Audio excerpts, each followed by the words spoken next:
Bonjour Sam, aujourd'hui on s'intéresse à des molécules qu'on côtoie sans arrêt, les alcools. Ah oui? Bon, il y a l'éthanol bien sûr dans le désinfectant, Ouais. ou parfois dans un verre, Mmh. mais c'est une famille chimique bien plus large et fondamentale en fait. Tout à fait. Si on prend l'éthine et le stradiol par exemple, c'est dans les contraceptifs oraux, son groupe alcool est essentiel à son action, donc oui, ils sont vraiment partout en chimie orga. Effectivement. Et notre but là, c'est de voir ensemble ce qui les rend si particuliers. On va regarder leur structure, leurs propriétés, qui sont parfois un peu étonnantes, D'accord. comment ils réagissent, et puis comment on les fabrique en labo, quoi. On se base sur les grands principes de la chimie organique, bien sûr. Parfait. Alors commençons par la base, la structure. Qu'est-ce qui définit un alcool? C'est simple, hein. C'est la présence d'un groupe hydroxyle, le moins OH. Mhm. Mais attention, il doit être lié à un atome de carbone dit saturé, c'est-à-dire un carbone qui fait que des liaisons simples, un carbone sp3. Comme dans l'éthanol ou le méthanol. Exactement. Et ce qui est super important, c'est que les liaisons OH et CO sont polarisées. Polarisé, c'est-à-dire. Bah, L'oxygène est plus électronégatif, il attire plus les électrons. Du coup, ça crée des charges partielles, Un peu comme des petits aimants. Oui. et ça va beaucoup jouer sur leur comportement. Ok.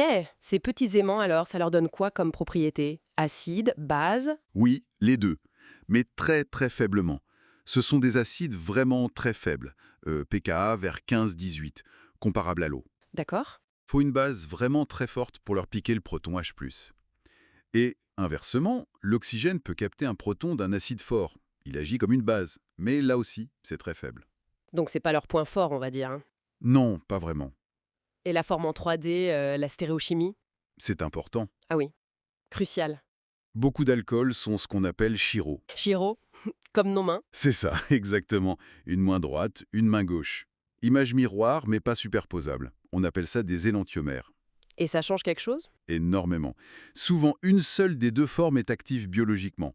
Le naproxène, un anti-inflammatoire, c'est un bon exemple. Seule une des formes a l'effet voulu. Ah oui, quand même. Et l'orientation du OH dans l'espace, surtout dans les cycles, comme pour les sucres, le glucose par exemple. Ça change tout.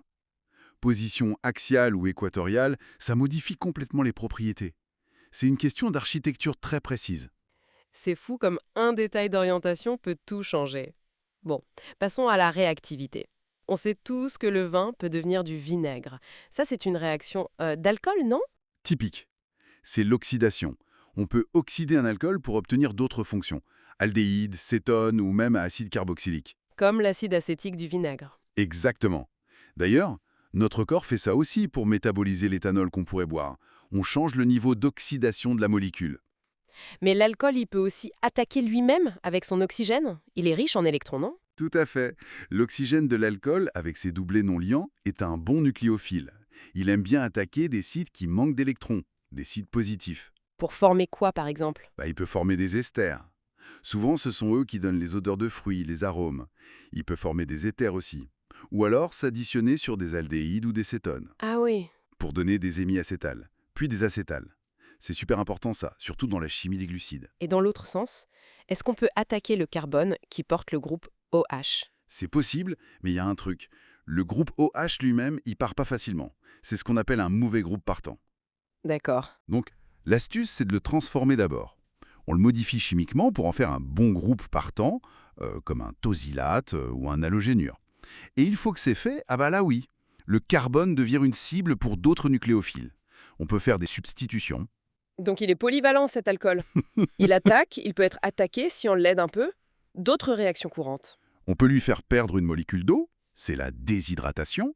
Ça forme une double liaison CC, analcène. Mhm. Il y a aussi des réarrangements parfois, où tout le squelette de la molécule se réorganise.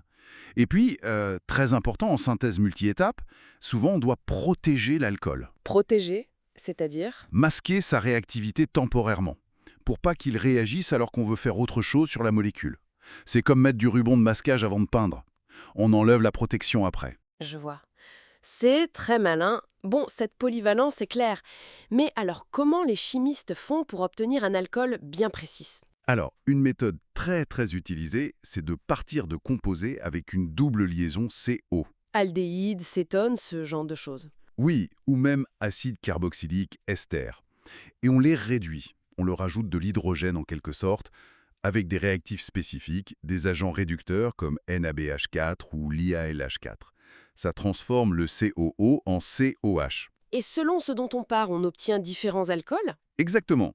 Aldéhyde donne alcool primaire, cétone donne alcool secondaire. D'accord.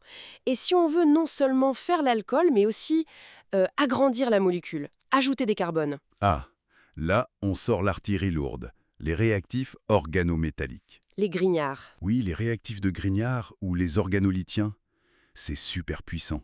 Ça permet de créer de nouvelles liaisons carbone-carbone en même temps qu'on forme l'alcool.